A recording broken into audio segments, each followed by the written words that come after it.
Tu devais être en train de travailler sur ton nouveau projet ou d'accomplir quelque chose qui est vraiment important pour toi, quelque chose qui a vraiment de la valeur pour toi. Mais là maintenant, tu es en train de scroller sur YouTube, cherchant des vidéos sur comment éviter la procrastination. C'est quand même drôle parce que tu cherches comment éviter la procrastination en procrastinant. Mais t'inquiète pas parce que je ne suis pas là pour te juger, mais je pense te donner les outils nécessaires qui vont te permettre à la fin de cette vidéo de sortir de YouTube et aller faire quelque chose qui a vraiment d'importance pour toi, quelque chose qui a vraiment de la valeur. Parce que si tu ne commences pas maintenant, personne ne le fera à ta place. Absolument personne. Et la procrastination, c'est le fait de remettre à demain ce que tu dois faire aujourd'hui. Et ce qui est marrant dans tout ça, c'est que plus tu repousses à faire ce qui est vraiment important pour toi, plus tu repousses ton avenir et plus tu tardes à devenir cette personne que tu as vraiment envie de devenir. Nous allons voir donc dans cette vidéo les vraies raisons qui t'empêchent d'agir et surtout les techniques concrètes qui vont te permettre de passer enfin à l'action. Reste jusqu'à la fin de cette vidéo parce que nous allons briser enfin la procrastination une fois pour toutes. Et ce qui est drôle dans cette histoire, c'est que beaucoup de personnes préfèrent des jeux vidéo, des vidéos TikTok que de prendre une minute pour travailler sur leur nouveau projet, que de prendre une minute pour faire ce qui est vraiment important pour eux. Si tu es dans cette situation, c'est quand même une bonne nouvelle parce que cela veut dire que tu n'es pas incapable de travailler jusque ton cerveau te dit que ce n'est pas le bon moment de commencer. C'est quand même une bonne nouvelle parce que tu n'es pas un flemmard jusque ton cerveau se fout de toi. Maintenant, nous allons arrêter de l'écouter et de passer à pilote automatique. Fais une pause à la vidéo et réfléchis à cette activité-là que tu devrais faire depuis, mais que tu n'as pas commencé depuis très longtemps. Peut-être que tu te dis ce n'est pas le bon moment ou bien pas peur de commencer. Ça peut être commencer par faire des vidéos sur YouTube ou bien lancer un business en ligne et tout ce qui va avec. Réfléchis à cela. Ensuite, note-la. Donc si tu découvres ce que tu devrais faire normalement et que tu n'as pas commencé depuis très longtemps, il faut la noter. Parce qu'on dit qu'une action, un projet ou bien un objectif écrit, c'est à demi atteint. En deuxième étape, décompose tes objectifs.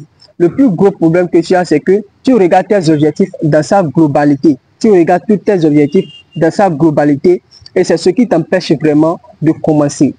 Décompose tes objectifs. Commence petitement. C'est la meilleure manière de réussir. Lorsque tu décomposes tes objectifs, si tu atteins la première étape, tu as beaucoup plus d'énergie et tu es beaucoup plus motivé pour entamer la deuxième étape. Donc, décompose tes objectifs, tu pourras continuer la suite. En troisième étape, fixe-toi des objectifs. Plus tu sais ce que tu dois faire, plus tu es motivé à le faire. Et moins tu sais ce que tu dois faire, moins tu es motivé à le faire. Il n'y a pas de bon vent pour celui qui ne sait pas où il va. Je me souviens toujours de cette fameuse question qu'on nous a toujours demandé au cours secondaire. Qu'est-ce que tu veux devenir demain?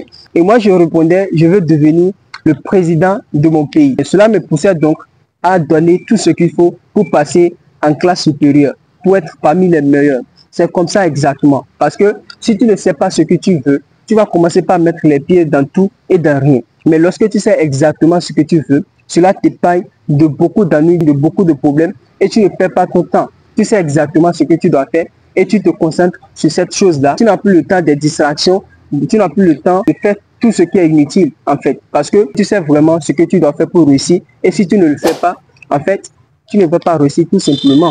Et comme tu veux réussir, tu te donnes ces objectifs-là pour pouvoir évoluer et être focus dans tes réalisations. Donc, concentre-toi sur les choses importantes pour toi. Fixe-toi des objectifs que tu dois atteindre. Cela va t'épargner beaucoup de la procrastination parce que si tu sais que tu dois atteindre cet objectif-là, tu n'as plus le temps de procrastiner. Fixe-toi des objectifs et évoluer droit dans ta réussite. En quatrième étape, il faut avoir une heure de travail. Il faut habituer ton cerveau à une heure de travail. Parce qu'en habituant ton cerveau à une heure de travail, cela va t'éviter beaucoup la procrastination. Si ton cerveau sait à 7 heures tu dois travailler et lorsque l'heure va sonner, immédiatement tu vas passer au travail. Tu peux utiliser aussi la méthode de Pomodoro, c'est-à-dire tu travailles à fond 25 minutes et tu te reposes 5 minutes après. Ensuite, après les 5 minutes, tu travailles encore à fond 25 minutes et tu te reposes 5 minutes après. En cinquième étape, il faut passer à l'action. Tony Robbins a dit que le chemin du succès, c'est de passer à l'action massive et déterminée. Tu peux beau regarder mes vidéos, tu peux lire autant de livres que tu veux. Mais si tu ne passes pas à l'action, tu resteras toujours au même point de départ. Souviens-toi, la différence qu'il y a entre les gens qui réussissent et les gens qui ne réussissent pas, c'est le passage à l'action. Et c'est le problème qui te maintient dans ta zone de confort. En fait, tu es incroyablement fort. Mais pour découvrir cette force, tu dois passer à l'action. Je ne pensais pas venir sur YouTube et faire quelque chose. Mais lorsque j'ai commencé, lorsque je me suis lancé, avec ce que j'ai, vraiment, j'ai découvert que je pouvais faire mieux que je pensais. Donc, sois fort et passe à l'action. Et n'oublie pas que la procrastination ne te guérit pas, mais au contraire, elle amplifie ta maladie. J'espère que cette vidéo t'a apporté énormément de valeur et que tu vas commencer par appliquer ces choses-là. Il ne sert à rien de suivre toutes les vidéos du YouTube sur la procrastination, mais ce qui est plus important, c'est d'écouter une vidéo et de commencer par appliquer. Dis-moi toi ce que tu penses de la procrastination sur les commentaires et comment on peut faire pour l'éviter. Et comme toujours, moi je vous dis à très vite pour une nouvelle vidéo. C'était Lukman. Si vous avez un rêve, protégez-le. Peace out.